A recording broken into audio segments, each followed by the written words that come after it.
fully aired out.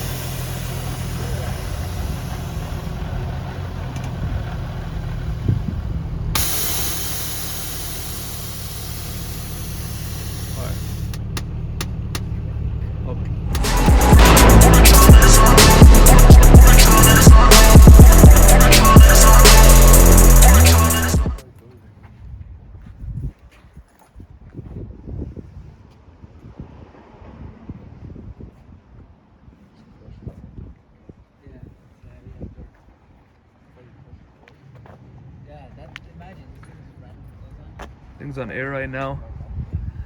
New wheels. So we've been getting a lot of questions. Come, we have a lot of questions for you. They have a lot of questions for you. Come. Okay.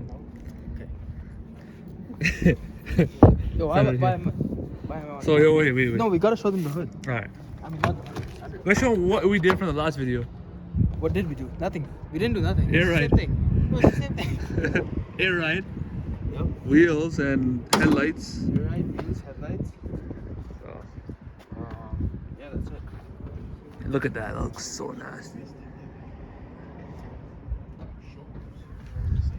All right, so we got new headlights for the G here. HR swap. ECU LLC. Yeah. Change any color you want. Red. Change any color. Look at that blue. Do a blue. Looks dope. Camera's not gonna pick it up, obviously, so looks sick. So these are what wheels are these? These are Audon DSO 8s, 19 into 11s all around, plus 15 in the back, plus 22 in the front. Yeah. 285s in the back, 255s in the front. I'm running a 15mm spacer in the front, just because my brakes are big. Yeah. Here, even right now, I don't have a. Yo, look at the clearance. That's crazy. Look at that clearance, guys. Look at that. This is a 15 mil. Yep. 15 spacer on the 11-inch wheel with a plus 22 offset. Yeah. 22 offset, 11-inch wheel. Yo, last time I don't think we had this either. And these are forged wheels, so they're pretty light. Yeah, these are actually really light. So, and then I don't think we had the splitter either, no? No. I don't remember. Splitter is also new. That's a Kuruma Z carbon fiber front splitter. And you already know, open the trunk. Alright, we need a view of it airing up and down.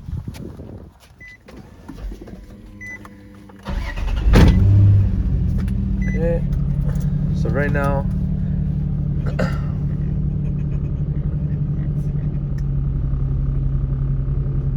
we're all fully aired out. So we're gonna go back up. So press this twice. Yeah. Parts lifted up. And then this is the ride height, and then full bag aired out. Alright, so a lot of you have been asking like how much this stuff costs to do the swap. This is basically, we're gonna be giving you pricing from pretty much just a shell, from differential, drive shaft, all the way up to the engine, transmission and everything. And these prices are in Canadian dollars. So these are Canadian dollars, exactly. So this is in Canadian currency. So if you're in US, you're watching this video, it's gonna be completely different. It's gonna be cheaper for you actually. So, alright, so we're gonna start with the differential. Yeah, I've got a 370Z 3.69 differential with the 370Z axles and hubs. For the differential, I paid $350. The axles and hubs were free, but the kit was from Z1. You can get it from Z1 if you wanted to. The drive shaft, I got it for $50 off of Facebook Marketplace. It's a stock G35 OEM drive shaft. It has to be 6MT drive shaft. It cannot be an automatic one. The flange that bolts onto the differential is different. Okay. Then you move on to the transmission. It's got to be a 370Z, G37 or 350Z HR differential. You cannot use your CDO9 because the bell housing is different. The JK bell housing is slightly taller than the one that comes on the CD. I've got a Z1 polyurethane transmission mount. I also forgot, I got Z1 polyurethane differential bushings, and I got solid suffering bushings. Okay. Yeah, moving on to the transmission, just redline MT85 fluid. I didn't do anything to the transmission. Transmission stays as is. I'm running a 370Z shifter and shifter bracket assembly as well. Yeah. and that's because the 370Z shifter sits higher than the G35 and the 350Z shifter. So you can see that pretty much higher than what it would be. It's a little bit lower for just like a stock G350, so it's sitting a bit higher. So and there's no modifications required. All you need is to, if you're not running a 350Z HR transmission, you need the cross member off a 6MT G35 or 6MT G30 350Z. It can be off a sedan, coupe, 350Z, anything, doesn't matter. all right. You move on to the motor. It's a VQ35 HR.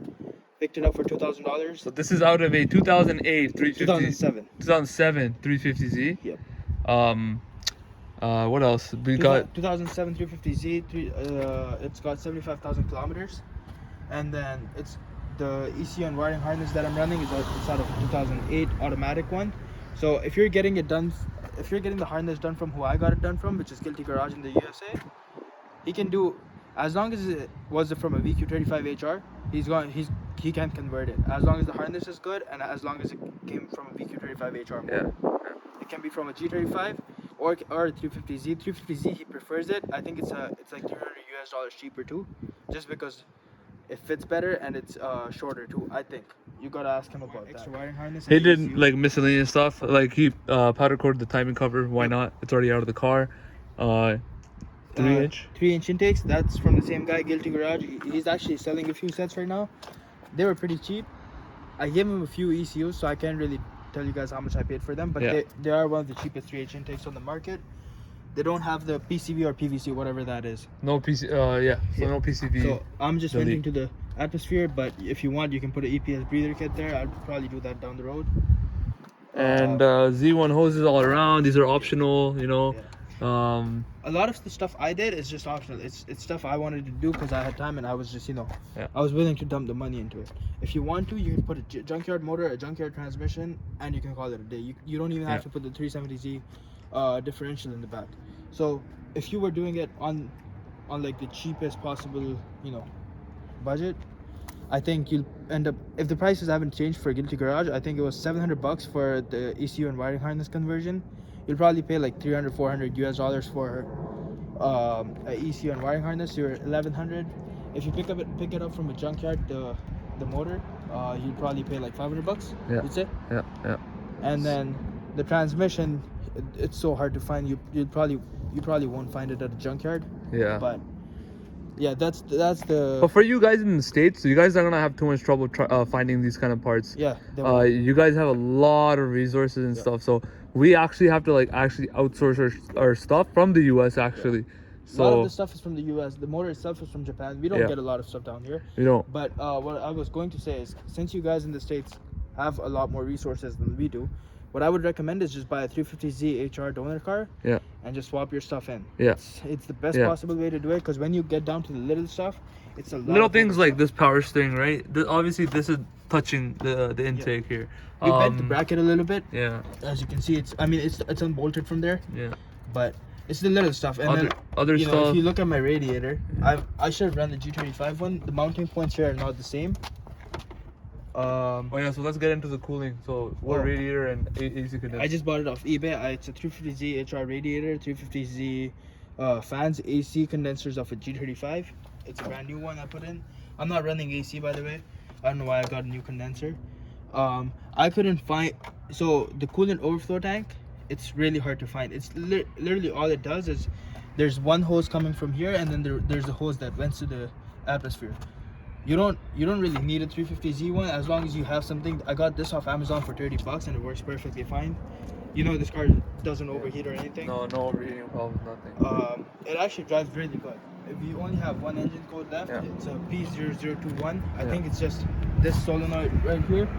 Once I change that out, I don't think I'm gonna have any more problems with this car. Yeah, so the gallery gaskets were also done before putting the motor in. Obviously the motor was sitting in, but before putting all this stuff in the front, the gallery gaskets and stuff, they were pretty much worn out actually. So yeah, one of them had already broken off. The other one was okay actually.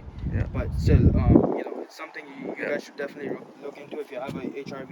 Yeah. I also have Z1 polyurethane motor mounts right there. Mounts, I don't know if you guys can see it. It's right there. Yeah, you can see it. You can see it. Yeah, it's right there. So what else? For the tranny, he upgraded the clutch. Yep. He did a 14-pound flywheel with the Z1 mild performance clutch kit. That's the exact same clutch I'm running, but he has a lighter flywheel. I have a Xedi lightweight flywheel, which is also revs a lot faster. yeah, much faster. So it's driving mint now. We topped up the tranny fluid. The diff fluid was changed. And then I was reading the comments. I saw a lot of people asking if I had to do any fabrication. There was no fabrication involved whatsoever. Yeah. Maybe you have to bend a few brackets, but other than that, you don't have to do anything. Yeah. It will go in. It is a little bit of a tighter fit, but you know, end of the day, I've changed sensors out in this thing. It was all. And he's been driving this like pretty far, like good, like 50-60 kilometer drives back and forth. And the one thing I would recommend is just, you know, change your starter out, change your alternator, just use new stuff as much as you can. Yeah, don't use any used alternator starter. Yeah. I did that, and we, you know. Yeah, he did that. He learned it the hard way. And he ended up, yeah, exactly. So. But that's, I think we've covered pretty much everything. So the headlights, he obviously had wired, you know, to the battery and stuff. But that's pretty much it, yo. That's what it's looking like right now. And it's come on. I'm missing a lot of stuff. Yeah, I think there's a lot of things we are missing because we're honestly just improvising, to be honest, because this wasn't planned. Okay. So we covered the chassis, $3,500. Transmission, we covered that, $466 US. Then you obviously need a lot of bolts and stuff. That's why I say get a donor car if you can. Yeah. These bolts and stuff, they cost you a lot of money. Yeah. For one starter bolt and a heater hose bleeder port, I paid $68 Canadian. Yeah. For one starter bolt, that's it. Power steering hoses, so if you get a Z1 master hose kit or whatever they call it, you need different power steering hoses. The power steering hoses of the HR don't fit the DE, so you just have to replace those. Those I got for another $43 US, 55 Canadian. What color should we paint the brakes? Okay, let's see. What color you guys think he should paint the brakes, man? Let me know. That's pretty much it. I hope we covered everything we could. And again, if there's any questions, hit him up or hit me up. Yeah, just comment down below if you have any other questions. I'm gonna tag his Instagram in the description. You can message him or me, doesn't matter. We're always together, so let us know what's up. And yeah, I hope you enjoyed this. We're always here to help. I don't really care. If you have questions, you're doing the swap, I don't care. Ask me anything. So if you're trying to do a swap like this, we can definitely help you out because this guy's actually been through the hardships of it too. So let us know. And thank you for watching this video. And we're gonna have more videos of this car ripping and stuff like that. Everything, new setups, all that stuff. So who knows, we might even do a VHR bottom. Yeah, we might do VHR bottom and crazy stuff, everything, because this car is gonna be here. And this car's, you know, it's always going to be here on the channel. So let us know. Just like that one.